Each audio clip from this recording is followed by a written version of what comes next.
నందమూరి తారక రామారావు, జానపద బ్రహ్మ విఠలాచార్య కాంబినేషన్లో మొత్తం 15 చిత్రాలు వచ్చాయి. వీటిల్లో 14 సినిమాలు 7, 8 ఏళ్ల కాళ్ల వ్యవధిలోనే రూపొందించడం గమనార్హం. అంటే సగటున ఏడాదికి 2 చిత్రాలన్నమాట. విఠలాచార్యకు బడ్జెట్ మీద ఉన్న పట్టు, తక్కువ రోజుల్లో చిత్రాన్ని పూర్తి చేసే విధానం ఎన్టీఆర్కు నచ్చి ఆయన చిత్రాలకు ఎక్కువ ప్రాధాన్యం ఇస్తుండేవారు. ఎన్టీఆర్ హీరోగా సొంతంగా 2 చిత్రాలు నిర్మించారు విఠలాచార్య. వాటిల్లో మొదటిది అగ్గివీరుడు. విఠలాచార్య నిర్మాణ బాధ్యతలకు పరిమితం కాగా ఆయన తనయుడు శ్రీనివాస్ కథ తయారు చేసుకొని దర్శకత్వం వహించారు. రాజశ్రీ కథానాయికగా నటించిన అగ్గివీరుడి చిత్రంలో రామకృష్ణ కీలక పాత్ర పోషించారు.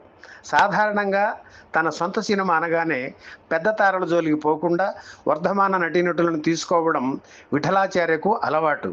కానీ అగ్గివీరుడి చిత్రంలో ఎన్టీఆర్ హీరో కనుక ఆయనకి స్థాయికి తగ్గట్టుగా రామకృష్ణ, సత్యనారాయణ, త్యాగరాజు, ముక్కామల, విజయలలిత, మీనాకుమారి తదితరులను తీసుకున్నారు.